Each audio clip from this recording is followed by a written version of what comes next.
soo leen paree est-ce que français dina leer mais bu dee ci wolof pourquoi mu am confusion. léegi Macky mii ne dafa bëgg a noppalu démb nag kon xanaa kon moom ban façon noppalu lay wax. Macky waxul dafa bëgg a noppalu de Macky day man dafa ma jaaxal. Macky dafa mer rek. justement on enchaîne Clédor. moom bëggatul ci affaire dara. alors loo jàpp si dialogue démb bi. bon man nag j'avoue que j'étais pas scotché à l'actualité j'étais un peu déconnecté hier. donc suivre ma dialogue bi wax dëgg yàlla. mais extrait yi ma ci gis ça et là. je pensais que Macky Sall daal mu ngi ci lu ko neex. parce que mënoo ni da ngay réunir nit ñi pour fixer date.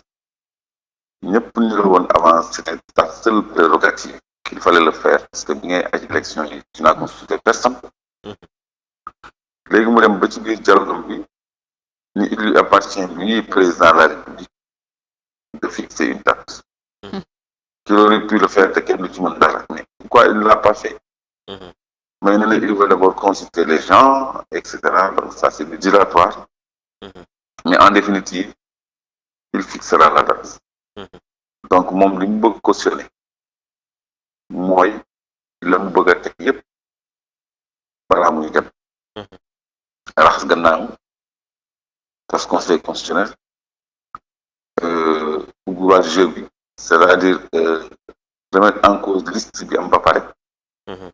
loolu ñëpp xam nañu moom objectif am dafa leer tas conseil constitutionnel ubbi liste bi ba noppi def amnistie.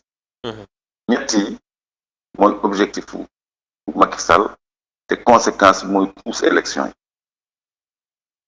donc loolu ñi nga xam ne dëggu nañu ñëpp nee nañ ko na jàpp date boo xam ne du génn mandat. processus bi nañ ko àggali ki fa teewal jàngu bi loolu la wax. askanu Sénégal loolu lañu wax. conseil constitutionnel loolu la wax. et c'est important le conseil constitutionnel wax parce que quand même on est dans un pays organisé. conseil constitutionnel daf ko ni nga jàpp date en concertation avec les autorités compétentes. dans les meilleurs délais. te warul passer son mandat le 2 avril. pression boobu moo ko lâcheloo ni son mandat expire le 2 avril. te loolu mu bëgg ko mu bañ ko loolu moo am. donc moom mer na sax ba ñu bëggul sax élection yi fekk ko si. mais loolu boo ko bañee tu prends un décret tu organises les élections. dem sa yoon. waaw mais bul fi ñu nekk di def dilatoire boo xam ne tu risques de rester au-delà du 2 avril. wala mu créer ñu benn bi c'est-à-dire on ne doit pas laisser Macky Sall muy saboter réew mi parce que maa ngi fiy dégg ay wax conseil constitutionnel. loolu c'est de la haute trahison c'est du sabotage. lépp loo xam ne dafay désarticuler suñu institution yi warul jóge ci moom mi nga xam ne mënoon dina veiller au bon fonctionnement des institutions et il est le garant du bon fonctionnement des institutions. C'est un président de la République du man du yéen. C'est le président de la République qui doit veiller au bon fonctionnement des institutions, qui garantit le bon fonctionnement des institutions.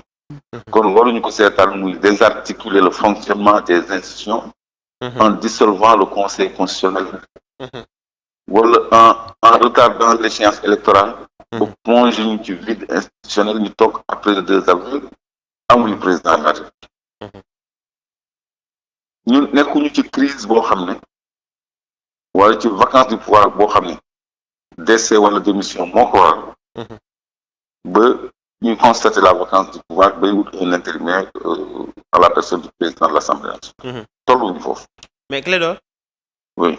est-ce que démb yaa ngi koy wax sànq naan peut-être que dégluwoo wala focusoo trop ci dialogue bi wala sax ci démarrage travaux yi jëmee ci dialogue bi mais dem ci déclaration président dañoo sentir ne que moom dafa pare pour teg nguur gi su fekk ñu am consensus wala ñu ñàkk am consensus su fekkee ñi nga xam ne ñoo di acteur politique nar ñu juboo moom day jël li nga xam ne moom lañ ko joxoon mandaam su jeex daal di koy dénk assemblée nationale est-ce que loolu su demee tamit du indiwaat beneen contentieux wala sax beneen taxawaay jëmee ci réew mi ni muy doxee ndax on sera ni dans les conditions yi nga xam ne moom la ñu wooyee vacances du pouvoir mais peut-être vide du pouvoir ndax su fekkee président démissionné wul feebarul yàlla jëleewu ko fi mandat moo jeex moom mu jug dem dans ce cas itam foofu noonu lan la ñu war a mën a def ak li nga xamante ne tàmbali nañ ko ba noppi.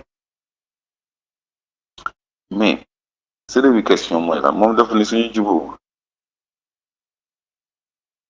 allo Jérôme. oui. c'est une question mooy lan dafa Macky Sall dafa ni su consensus amul. voilà consensus amul. mais consensus autour de quoi mais ban consensus la ñuy chercher xam nga fi mu nekk nii dafa mel ni l'escroquerie qui s'est passée à l'Assemblée nationale.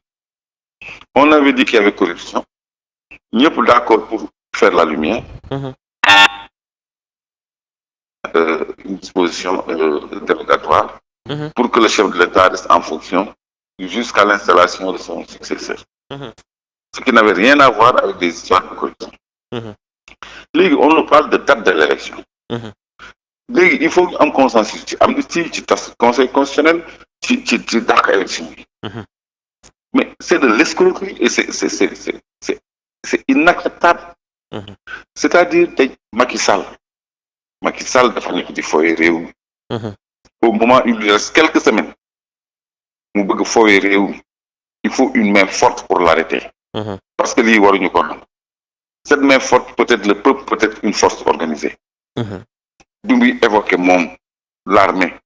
Il faut qu'on arrête cet homme parce que lii muy def c'est du sabotage. C'est une atteinte grave au bon fonctionnement des institutions. Allô. am na dog ak Clédor Sène xam naa on reviendra tout à l'heure vers lui mais Jérôme man sama conviction reste que le président Macky Sall n'a pas l'intention de partir. Non waaw kon duñ jubóo tey. mais man non parce que mais Jérôme.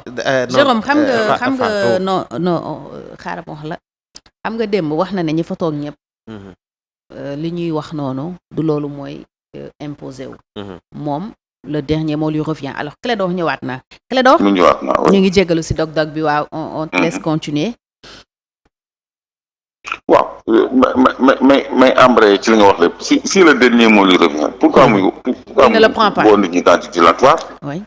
Pourquoi il nous fait perdre du temps. C'est-à-dire cet homme il faut arrêter son entreprise de sabotage des institutions.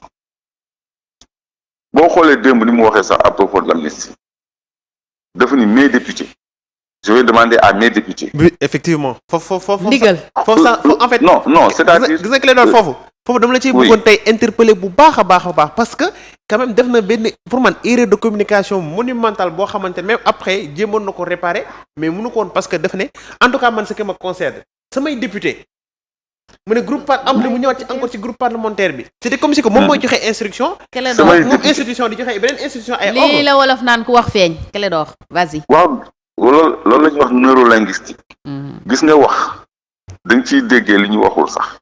parce que samay député ça veut dire le rapport qu'il a lui avec les institutions.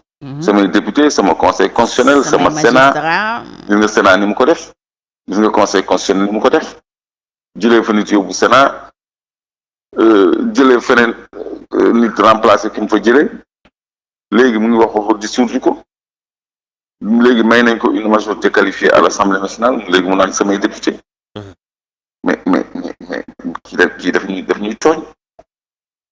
daf ñuy tooñ parce que Sénégal mérité wul wax dëgg yàlla te il ne peut pas faire ce qu'il veut lii muy mbébét nii je te jure on va l'arrêter du ko def duñ ko seetaan parce que mënul remettre en cause le fonctionnement de toutes les institutions mënuñu dugal ci vide boo xam ne genre yaa ngi doon wax ni au-delà du 2 avril n'ayant pas démissionné n'étant pas décédé qu'est-ce qu'on va faire mais on va constater la vacance du pouvoir léegi nag l'organe habilité à constater la vacance du pouvoir c'est le conseil constitutionnel léegi moom bu ko tasee personne ne va constater kan mooy constater la vacance du pouvoir constitution loolu la wax te le cas échéant léegi moom day def lu ko nekk mais il est pas seul dans ce pays.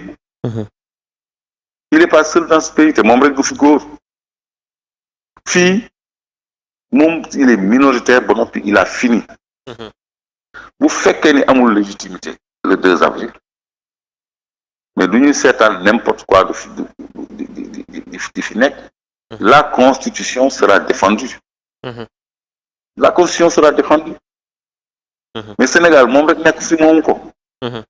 loolu kenn du ko seetaan ñi fi teg ñëpp wax nañ ko dëgg. léegi yow lan nga jàpp ne moom moo waxal quand même président bëgg traîner parce que démb suñu sukkandikoo ci ay gàddoom quand même c'était comme si que ngeen jégal ma il avait marre des Sénégalais et des problèmes des Sénégalais parce que su demee bay wax naan. doyal naa sëkk damay dem parce que. même après mën nañu wax ne ci seconde prise de parole am la xaw a calmé wu mais au début bi muy wax c'était comme si que dafa mere Sénégalais yi moom li mu bëgg mooy ngeen baal ma encore toujours se débarrasser du pouvoir et puis s'en aller se reposer moo tax sànq ma doon wax ndax président dafa bëggul reposer wu donc su fekkee ne moom il a hâte de quitter le pouvoir quand même lu tax processus yi nga xam ne door nañ ko ak moom li muy jëfee ça va à l'encontre de li mu bëgg. non xam nga li xew.